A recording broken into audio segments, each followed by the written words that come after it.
Good morning and welcome to St. Saviours. I'm preaching to an empty room in bodies, but in spirits I rejoice that you are all with me. I tend to think that as a church, we stand on the threshold of something really exciting. I've spoken with many of you, and I understand how frustrating it is not to be in the church building. I totally get that.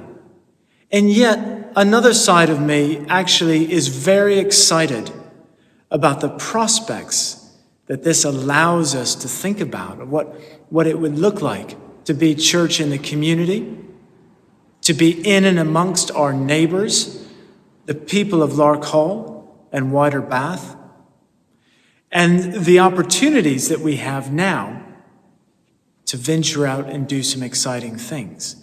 I think the church has never been in such a strong position as it is right now. Sometimes it takes our brains to catch up to where our hearts are. And so today, in order to help that, I want to talk about something that I think is really important in the life of the church. It's called apostolic leadership. And it is very simply straight from the story of the book of Acts and straight from the story of Paul's gospel, as we read about it in Romans and 1st and 2nd Corinthians and several of his other letters.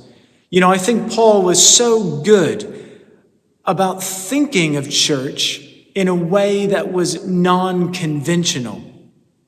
He was trying to reach out and stay in touch with and advise church communities that were going through difficult times and that often found themselves in opposition to movements either within the Roman Empire, in the colonies, or opposition from the temple authorities.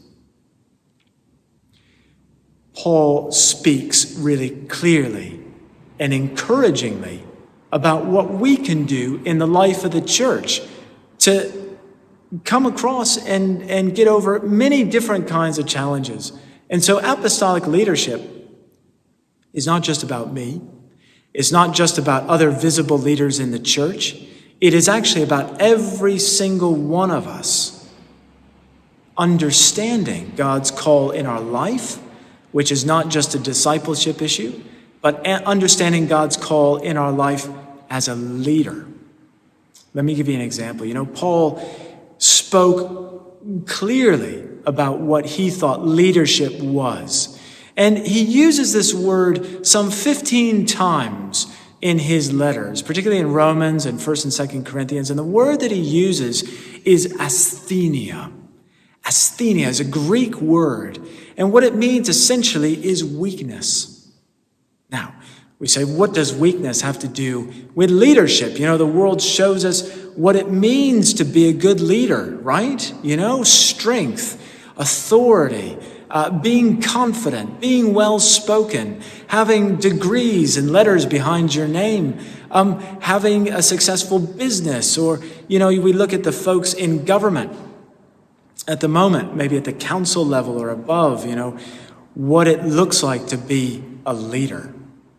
And Paul says, I know what that is, and yet I'm choosing to identify another trait that is really important for leaders to have. Paul emphasizes his own weakness. Now, what do I mean by that? Paul says, I'm weak, and I am going to emphasize certain things about my condition as a human being. His inabilities, his limitations, the setbacks he's experienced in life and in his troubled past. And he says something really interesting in 2 Corinthians 12. He says, I will boast all the more gladly about my weaknesses so that Christ's power may rest on me. That is why, for Christ's sake, I delight in weaknesses, in insults, in hardships, and persecutions, in difficulties. For when I am weak, then I am strong. Why does Paul embrace this idea of leadership that's grounded in his own weakness? I think that Paul is responding very clearly to what Jesus has already spoken into his life. And I'm not just making that up. I'm pulling it straight from Jesus' response in this same passage in 2 Corinthians. When Paul says that he asked Jesus to take away his frailty, to take away his weakness and his suffering, he says that Jesus had a response for him, and it was this.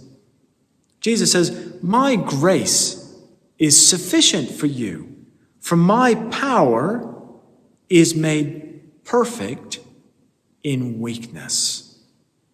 My power is made perfect in weakness. Now, scholars have painted a very interesting picture of Paul. They've come to understand that he was this shape-shifting personality. And what I mean by that is he would go and spend time with the missionaries in Thessalonica or in Corinth. And he took up the practice of manual labor. He was an artisan. And at that time in the Roman Empire, an artisan was just kind of one layer above being a slave. So he was poor. And he voluntarily opted for this lifestyle to give him access to the people in that church. And they would sit and Paul was a canvas worker, and he would sit with them and he would work and weave on his canvas. And have you ever seen the film Gladiator? And the image of the Colosseum there, and you see the canvas awnings that furl out as the camera pans past the Colosseum. That's the kind of thing probably that Paul worked on, was these big canvas awnings. And so he's sitting there doing manual labor, very low-grade labor, alongside these other church people who were all artisans. And it was a tough life. It was a tough life for Paul. It often meant that as he went from community to community, if he didn't have a letter of recommendation to his fellow artisans, he was under the threat of death or beatings. Because, in that economy, you weren't welcome as a competitor unless you'd had a reference from somebody else. And even then, it was a hand-to-mouth existence.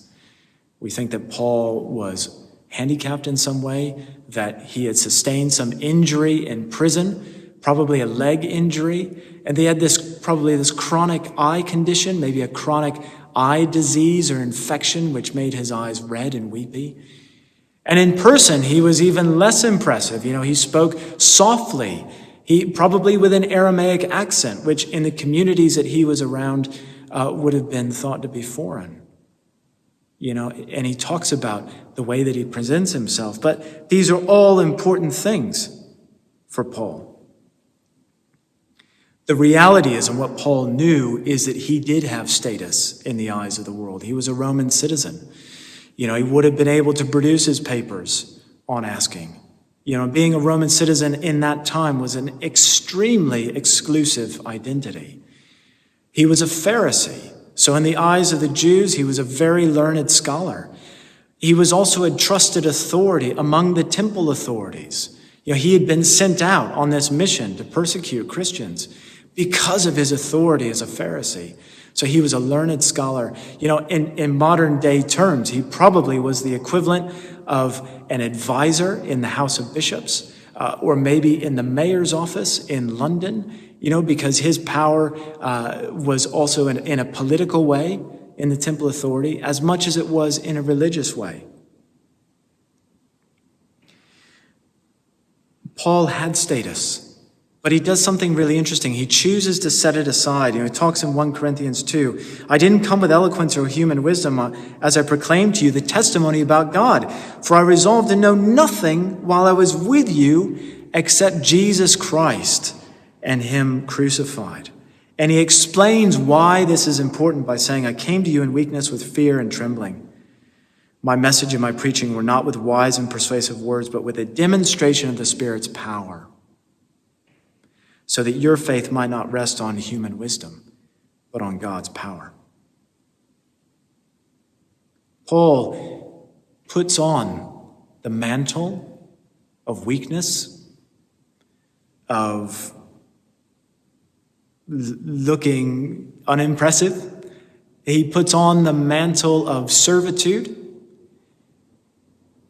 and he takes off the mantle of his earthly power.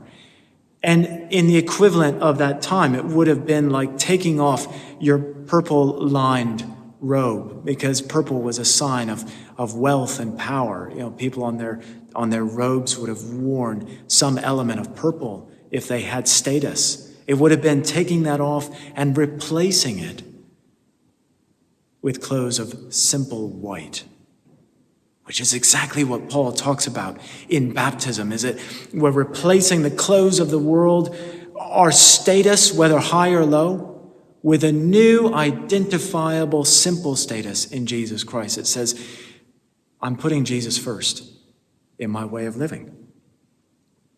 And all of this is really important.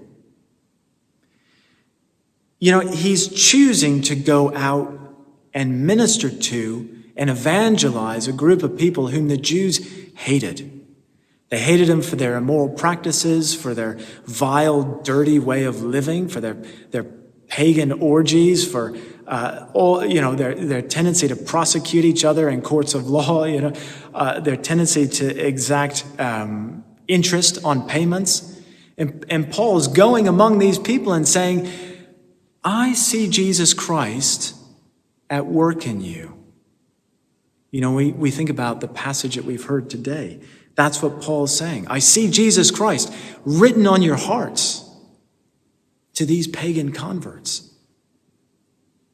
And he's put aside all of his status, all of his power, all of his earthly recognition, to be in that place, to recognize the power of the Holy Spirit working in new and different contexts with people who sometimes, Paul's people felt didn't belong in church.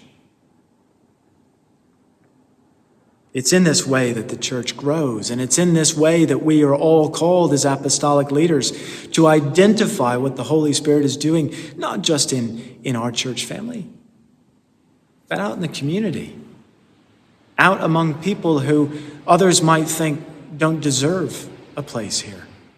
But in fact, Jesus is entering their life in a profound way and drawing them in to come to faith. Faith deepens and it spreads. And the Apostolic Commission, which we're all part of, is that story. I tend to think of it being a bit like Alcoholics Anonymous, a bit like AA. Great church is like AA. And let me explain what I mean.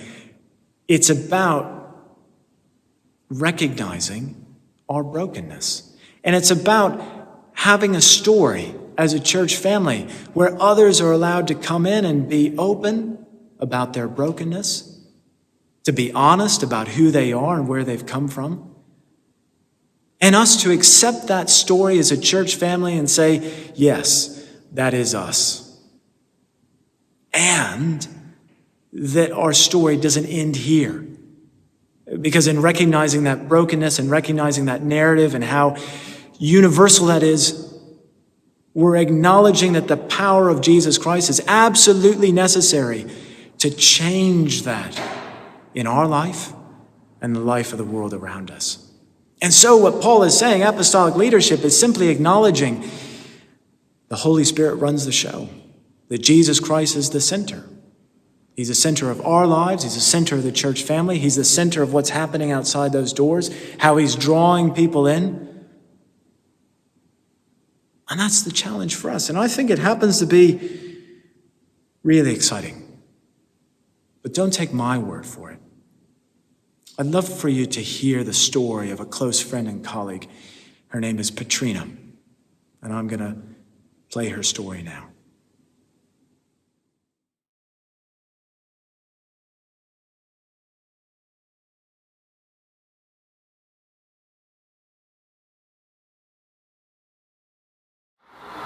I think one of the most amazing things about being in here is people are so open to being talked to about God.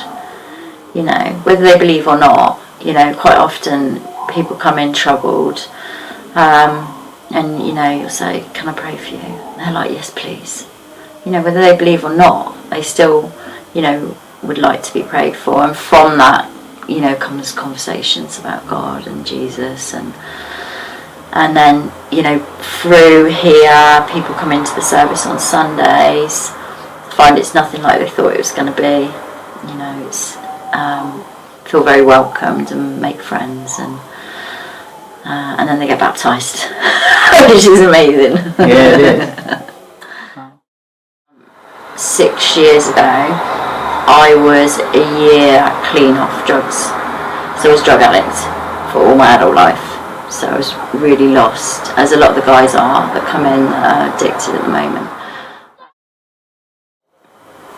What we do, with the church being open for people to come in, when I came in here I was a mess, and I didn't know what I was doing, and I hadn't worked for years because I was a heroin addict, so it kind of doesn't really go together, like full-time employment and drug addiction. It's just not really.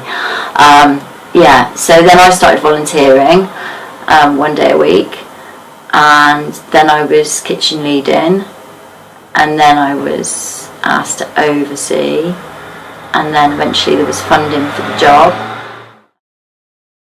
So that's the thing that gets me really passionate, is that I can sit with the customers and go, this is what God does. He can do this. Not only can he turn your life around, but you can be healed from all the stuff that's gone on, and not just people that are addicted to drugs or alcohol. But people struggle with mental health. I've struggled with mental health because it kind of comes along with using drugs all your life, and had some other not very nice experiences. But I can sit with them and go, actually God can work this out in your life. What I know now is that nothing's wasted. All the years that have been destroyed through drug addiction, my life isn't anything like it was. I'm nothing like I was. I'm still me, but a whole happy, version of me. Free version of me. Yeah, it's amazing. This church is so welcoming and non-judgmental. We like to give people time and just love them and care for them, and we don't care. I think just talking about Jesus and baptisms, and this is how how God can transform your life, or do you realise you can be healed? Do you realise you can be set free? Do you realise you don't have to walk in darkness anymore? Those conversations when I pray with people and they give their lives, that makes me happy. That makes me really happy. Yeah. And the people that come in here that really aren't interested in God, and then 6 months later they're coming to church, and 6 months after that they may be wanting to get baptised. You see people sat around the living room and they're picking up the Bibles, sat there having a read. My message would be just to take risks with God. Just be uncomfortable. I've had to be uncomfortable loads. In everything new that God's called me to do, I'm uncomfortable. And I've had to just step into it. And then God does amazing things. I think if God's calling you to do something,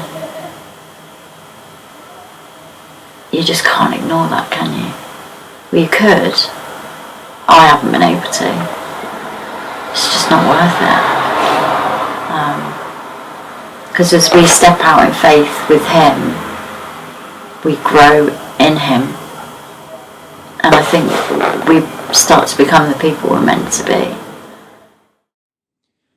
I wanted to share her story with you, and I was in touch with Katrina last night about this and getting permission for me to share her story with you, and she was happy to do so.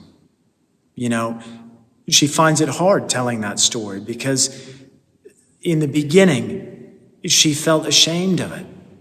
But the more she told the story, the more it resonated with other people, and the more that other people who were on the fringes of church identified with that. He said, if Trina can have faith, if Trina has a place in church, then maybe I do too.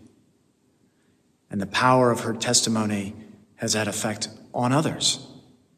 People who haven't been through addiction, people who haven't been through those difficult times, but yet in the same way identify the honesty, the beautiful honesty of that story, and say, actually, I recognize the power of the Holy Spirit at work in Trina's life, and I want to be part of that story.